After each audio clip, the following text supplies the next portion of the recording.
tropang Yubaco, tutulong. Pag kailangan nyo rin po ng tubig sa lugar nyo, ano man, andyan kami, tutulong po kami. Sa inyo lahat po, Manila! God first.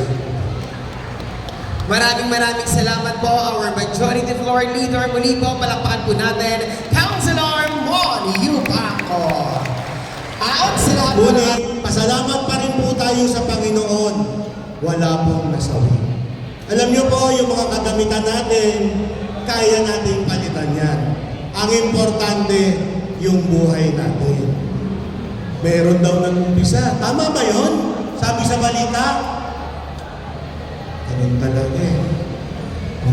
Patawarin na lang natin. Wala naman tayong magagawa sa Kanya. Hindi naman natin pwedeng patayin. Patawarin na lang natin. Hindi tayo bibigyan ng Panginoon ng pagsubok na hindi natin kayang lagpasan. Ang importante po, ang pamahalang lungsod ng Maynila sa pangunguna ng ating Yorme Isko Moreno Dumagoso, lagi pong naririto, kaagapay niyo po.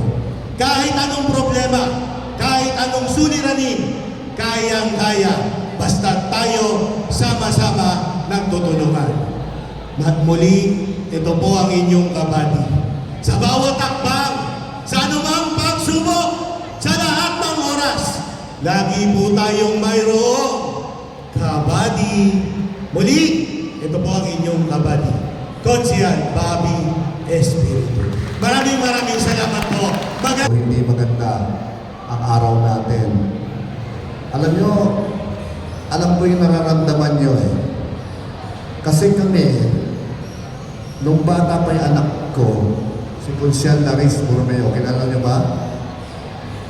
3 taon pa lang siya. Nung masunungon kami, madaling araw, wala kaming nailigtas man lang na gamit kahit na isa. Yung suot lang namin, paglabas namin, yun lang po ang naisalba namin. Kaya po kami, ramdam po namin, ang nararamdaman nyo ngayon, ang aking lang pong sanang dasal, magpatatak po tayo. Palagi po tayong humiling sa Panginoon na sana mabigyan tayo naman ng pag-asa. Kailangan, di ba? May kasabihan nga, habang may buhay, yun ang dapat natin gawin. Ito ngayon, ang pag-asa inaantay natin, mamaya, balay nyo, may dumating na magbibigay sa atin ng pag-asa. Di ba meron? Kaya sana, dapat sasama-samahin namin, lahat po kami ditong Consial sa 5th District, at siyempre, kay Vice Mayor Sia Censa, at ang ating minamahal, Mayor Isko Moreno Dumagoso. Sana, ang aming dalangin, kasama po ng aking anak, huwag po natin kalimutan magdasal at humingi ng tulong sa Panginoon. Mamaya, andyan po ang ating mayor. Alam ko may mas magandang mensaya siya sa inyo. Muli po, ako po si Consial Che Borromeo. Nakikiusap sa inyo lahat. Maraming salamat po. Maraming salamat po, Councilor Che Borromeo. Muli po, konting saglit lamang po at tayo po ay magsisimula na sa mamamahagi po ng ating pagtulong handog sa ating ng pamahalaang lungsod ng Maynila. Hello po, magandang tanghali po sa inyong lahat. Ako simple lang po sasabihin ko yung unang-una nakikiramay po ang buong konseho ng Luzon ng Maynila. Wala pong gustong masalugan, tsaka siguro ito na lang kasi actually kagabi pa po ako nag-iisip kung paano po sa sitwasyon niya. So, hindi ko masyadong lininawan pero kung ko yung mga taga-Intramuros, lalo na kayo nasunugan, may iintindihan niyo itong sinasabi ko.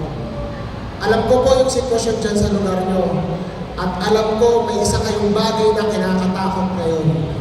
Basta po ito lang sabihin ko po, sa abot ng aking makakaya, pipilitin ko pong manatili sa Maynila ang mga Manileño.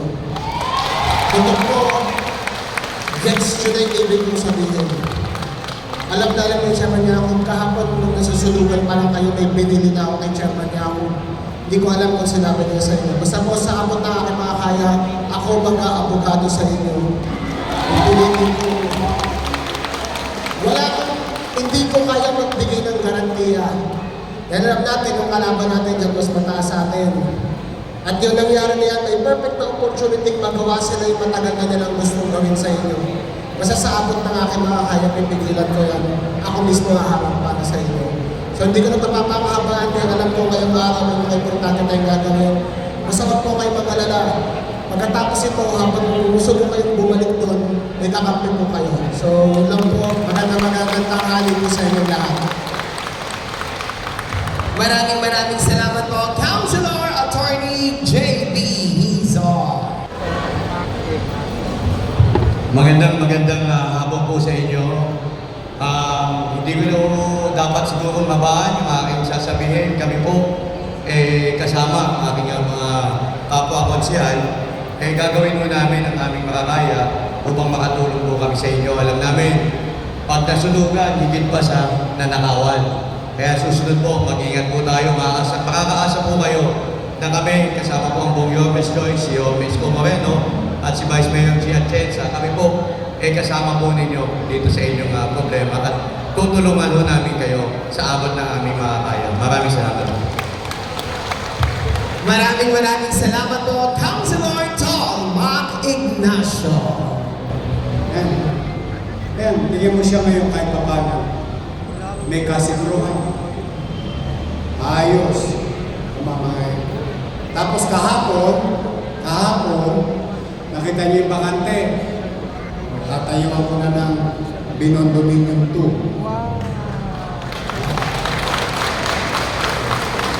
Para doon sa susunod na squatter.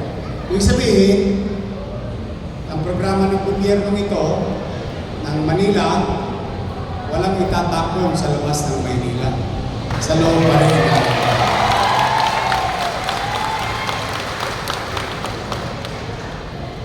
How I wish I can do that to you now. Pero alam natin, buladas yun. Pero ang ibig ko lang sabihin, kung meron pa kayong panghawakan na pag-asa or hope, your city government is doing it. Sana nga, kaluwag-luwag pa tayo. Baka isang araw, alisin ko na kayo lahat sa Intramuros. Malay ninyo, nandun kayo sa Calao. Malay ninyo, nandito kayo sa Bandang Pier. Pero naka-condominium na. Wala namang masamang nangarap eh. Diba? Yung squatter dyan, 30 years. 30 years yan. Basurero pa lang ako. Diyan ako nakatira sa Parola. Likod ng San Miguel. Pero nangyari sa kanila. Masaya ako para sa kanila. Kaya nga lagi kong pakiusap sa kanila. Ingatan nila eh. Maganda ba yung bahay na ba to? Maliwalas? Pag may baha, nakaganyan ka lang. Kamusta kayo dyan? Tama ba?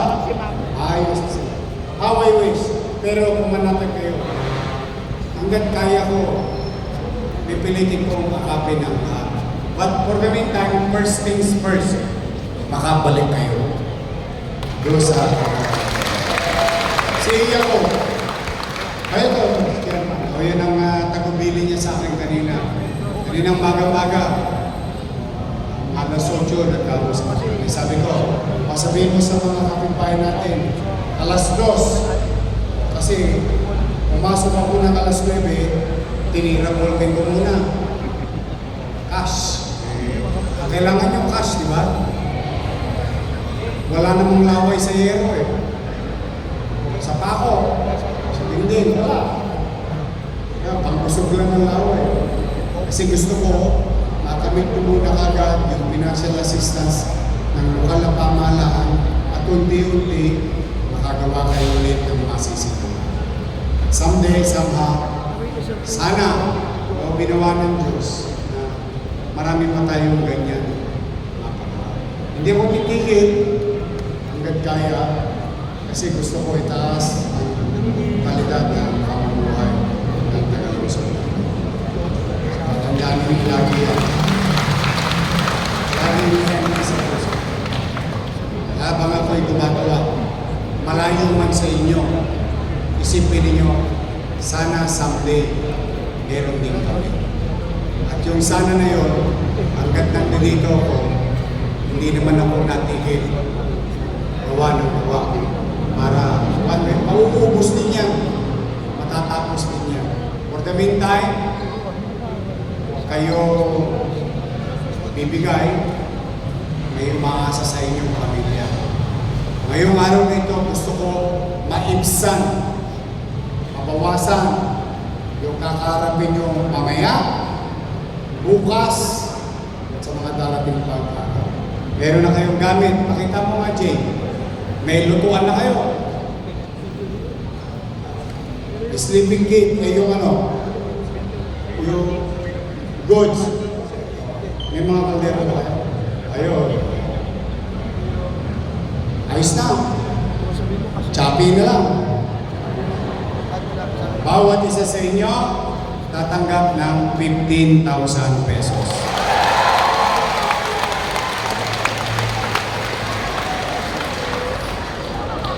Marami-raming yero yun. Lalo na kung sa isang bahay, 3 kayong pamilya. Di kahit pa paano, buo na ulit. Ha?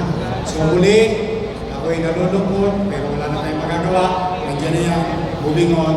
Kasi ito, ang ama ng lungsod ng Maynila, narito, may gobyerno sa lungsod ng Maynila. Mga senyor, taas ang kamay. Magkikita tayo. Uy, isang buwan na lang. Magkikita tayo ng